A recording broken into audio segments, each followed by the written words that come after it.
Hey guys, and welcome back to Wind Waker HD. Don't be alarmed, we have warped to a certain area of the Great Sea. This is inside of Mother and Child Isles, which is southeast of the Forsaken Fortress. And if you try to warp here before you've rescued your sister, a voice, a disembodied voice even, will just say, come back later, it's not the correct time in the story to receive this upgrade. Yeah, and the other story roadblock of that is you have to warp here using the Ballad of the Gale, so you have to have gotten the arrows, so you have to have at least gotten halfway through Tower of the Gods. Slightly reminiscent of Fi as the Queen of the Pharaohs. Wouldn't it be reversed, then? How do you mean? That Fi resembles her, since she came first. Good point. Yes. Let's not argue semantics. We're getting a super duper cool magical upgrade. Also, the Queen of the Fairy is apparently Psycho Mantis. Has little dolls. Oh no, wait, that's Screaming Mantis. My bad. Kojima just creates so many unique characters I get them confused. So you like playing Phantom Hourglass? Oh god, who told you? My dirtiest, darkest secret. Oh god. It was just that one time, and it was a dare. Ah, it calls and burns so bad. Link is now possessed. Love the design of the ice and fire arrows. It's like so simple. I love that you get both at the same time. Yeah. Because, Ocarina of Time, it's sort of... The ice arrows felt like a super afterthought. Especially since you gotta go through the Gerudo training ground. It just doesn't seem like that worth of a reward. Especially since they have zero use, except for against Bongo Bongo. Yeah. And so to get them both at the same time, and for both to be equally useful in this game, I appreciate. Sorry, no, I'm just looking at Coral there. He's like, hey, you gotta tap that? No? She's ethereal and royalty? No, don't. Yeah. No. Become the hero wins first. It's like up there on the no list with doing Fish Girls. I like how we have to awkwardly warp out ourselves now. She couldn't even be bothered to do that. Oh, I just expended all my magic giving you proper arrows. Piss off. Lovely. Also, Mother and Child Island in Twilight Princess, I think we mentioned it. There is Mother and Child Rock in the Zora's Domain. Yep. There's definitely a size discrepancy, but different timelines, so they can be the exact same thing. Ha! Suck it!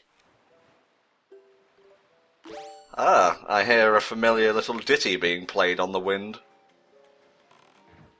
It would have been kind of cool if changing the direction of the wind actually affected whether you could hear it, even though, that wouldn't make sense. But at the same time, be like, allow me to blow the sound of your instrument the other way. That's another thing that the Swift Sail does. When you activate it, it changes the direction of the wind for you, so you don't have to faff about with the Wind Waker.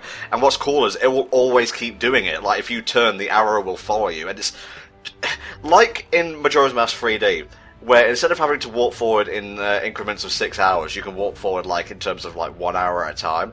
It's so much more convenient, and it honestly does add to the experience. Holy shit, I did not know about that wind mechanic. Mm-hmm. See, I was wondering for the longest time, like, why did the Swift Sail completely negate sail pumping? Because you can still technically sail pump in this game.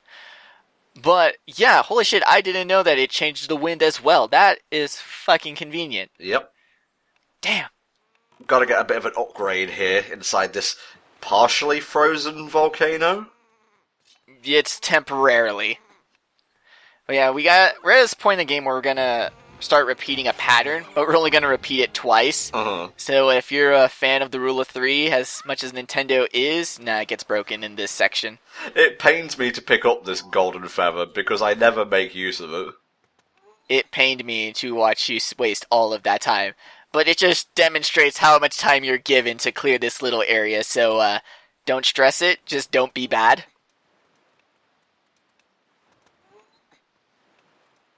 Oh, poor Link. He's so stubby. 10 hours later. More SpongeBob time cards later.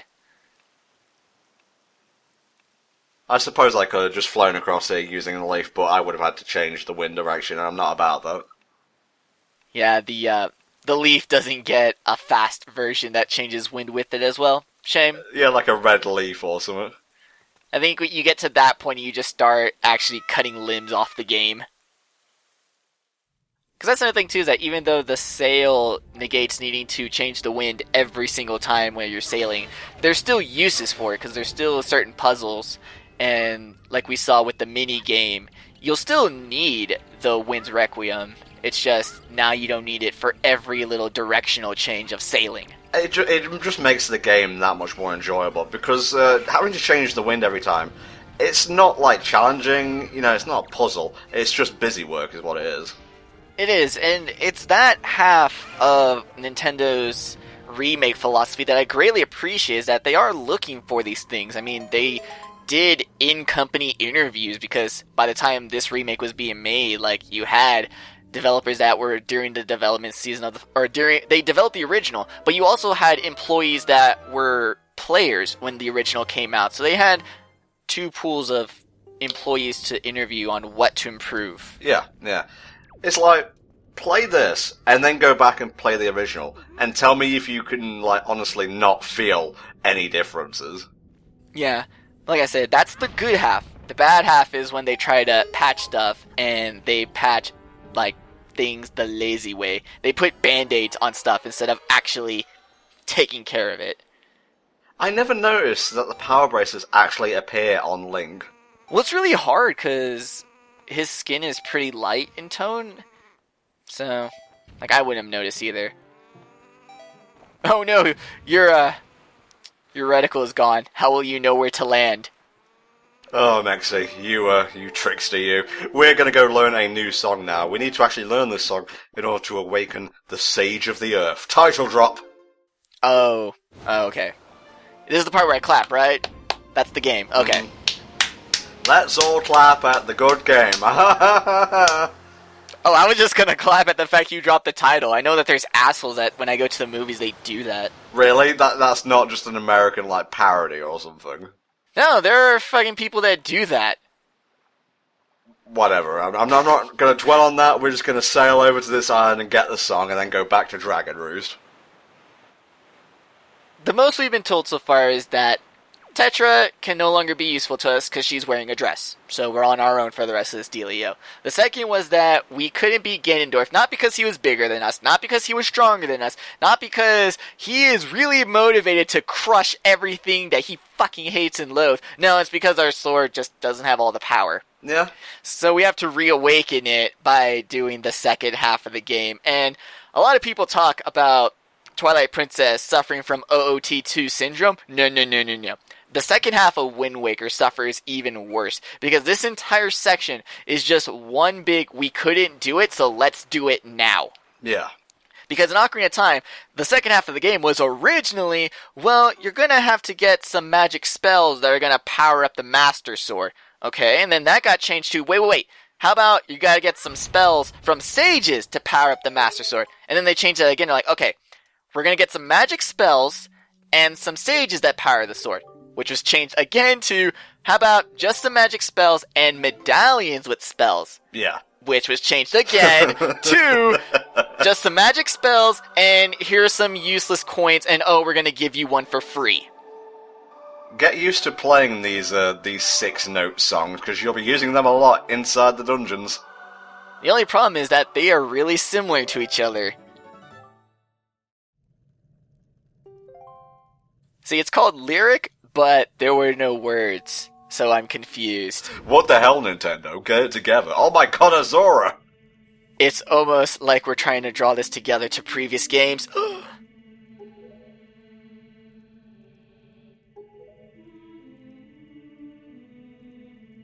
What was Azora doing as the Sage of the Earth Temple? Wouldn't like a water temple or an ice one even make more sense? No, we are going to be asking that question a lot, especially when we get to the name of the next sage. But yeah, it's kind of weird that Azora would be Earth, although, I guess you could be like... It sort of shows a balance in the relationship between Earth and water. Maybe. Like, going back to Omega Ruby and Alpha Sapphire, the Earth and the oceans need to be in balance, so does the Sage of Water and the Sage of Earth. True. Also, after Link left but before the floods hit, maybe the people of Hyrule, or, the royal family, stop being so fucking prejudiced and just let, like, a water being go underground for a bit. Like I said, it would probably make more sense to have a Goron be the Sage of Earth, because then it'd be Earth and Fire. But they needed to draw the parallels here. I mean, we have to make sure you get it in your head that, hey, you know these bird guys that have the Zora Sapphire all over the place? Yeah. They're related to the Zoras. Who would have guessed? There are actually Gorons in the game. I think there's 3 of them at most. They're traveling salesmen, and they're part of like this big old like back and forth fetch quest, which I'm not going to be showing off because while it is interesting to do like on your own, not so interesting to watch because it really is just back and forth. It's a trading sequence, I think, but not as interesting as the one in Link's Awakening. No. Trading sequences tend to be a lot less exciting in 3D versions. Like, even the best 3D trading sequence is still not as good as an average 2D, because the 2D ones tend to be more designed along the lines of, if you just stray slightly off the main quest, you complete the trading. So, like, they tend to line up the trading people in dungeon order, so you can do them concurrently, whereas 3D trading sequences tend to be, wait till you're at the end of the game, and now use this as an excuse to run all over the world that you had to explore previously. Now, there's not many people that the Sage of the Earth could be, but at this point in the game when you were first playing on the GameCube original version, I guess, did you guess who the Sage of the Earth was? The instruments are a dead giveaway. I mean, she even outright says, like, look at my instrument. Find the person that has this instrument, and you see Medli's back a couple times. You see her practicing her harp. It's pretty obvious, especially since there's only really been a couple characters that haven't been pirates that you've, carried on a conversation or a named conversation with. Also, if you kind of want to stereotype, Laruto was female. Have you seen any other female Ritos around here? That's the big one. I mean, all the others are dead. But yeah, the harp has to be the big giveaway.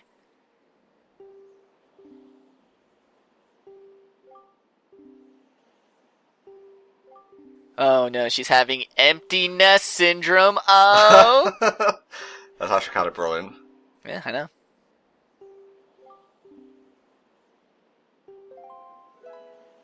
I would ask what purpose play music has for being an attendant, but it's most likely just to make sure that the heir of the sage knows how to play the frickin' harp, just in case. Possibly, or to entertain Valoo. Well, that worked out splendidly when he was destroying the mountain now, didn't it? Well, it probably calmed him down a bit. It's like, yes, that's a fine note there, dear. I will not destroy the volcano in 5 seconds. Instead, I will prolong its suffering. It sounds familiar because it's Destiny, alright? It's Zelda. This is how this works. Oh, down she goes. See, what you need to know is that Medli is actually receiving memories from the morphogenetic field. Medley, as in a medley of songs. Her name makes sense. Everything comes together. Oh, she even has a button with the Zora Sapphire. Holy shit.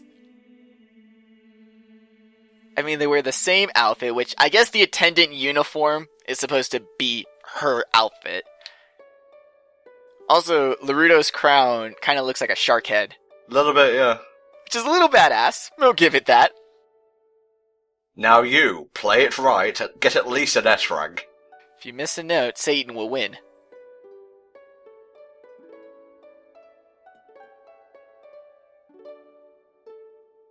I actually really love the 6-note songs in this game. They're pretty nice.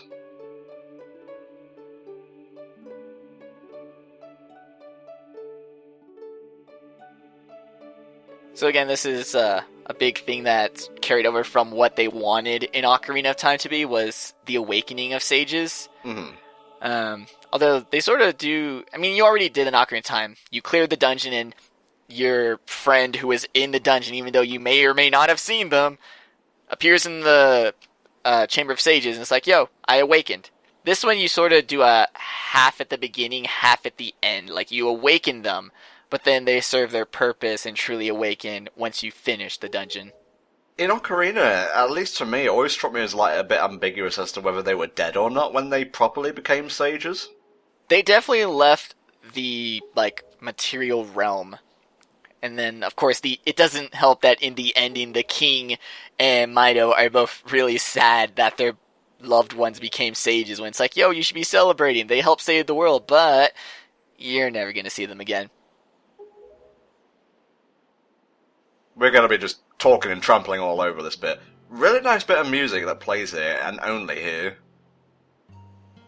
Well, it's derived from the Dragon Roost Island song, which it's my favorite in the game. Don't stamp on this beautiful moment with your logic. The logic that Dragon Roost Island is the best song in the game. Well, yes. Maybe I'm confusing this with a moment that happens if you come back to Dragon Roost, but I swear he was holding a flower in the original game. Aww. I don't even care if that's real or not. That is in my headcanon and now in my fanfic, thank you. No, he's definitely holding a flower or something when you come back, or at least he mentions finding a flower for Medli and he wanted to give it to her. Too adorable for me. Seriously. They always try to add these sort of sad relationships with the sages that, you know, this is an important duty, this is to save the fucking world, but you're gonna have to leave behind loved ones in, like I said, the physical or material world. But they kind of circumvent it in this game where the sages just need to chill out in the dungeon until Link finishes his quest. So, Medli and Kimali reuniting depends solely on how quickly you want to finish the rest of the game. Well, I could take my sweet time if I was evil. We could have another 9-month hiatus, yes. No, I don't think so. Yeah, I don't feel like it. Also, I do like them chilling out on your boat with you. Yeah. Would have been kind of cool to see them like help out, but it's such a dingy little boat that it's not like you need a second pair of hands to run it. I was gonna say, it's not exactly Tetra's big-ass galleon.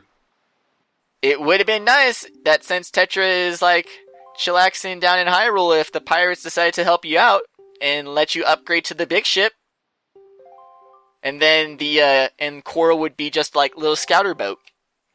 You go up to an island, you dock, and then you ride him up to the island shore. Ideas. I have them. Nintendo, hire me. Do it. Contact us. The gist of this is, yes, we will be using Medli in the dungeon. So get used to using that command melody because you will be using it a hell of a lot in the Earth Temple next time.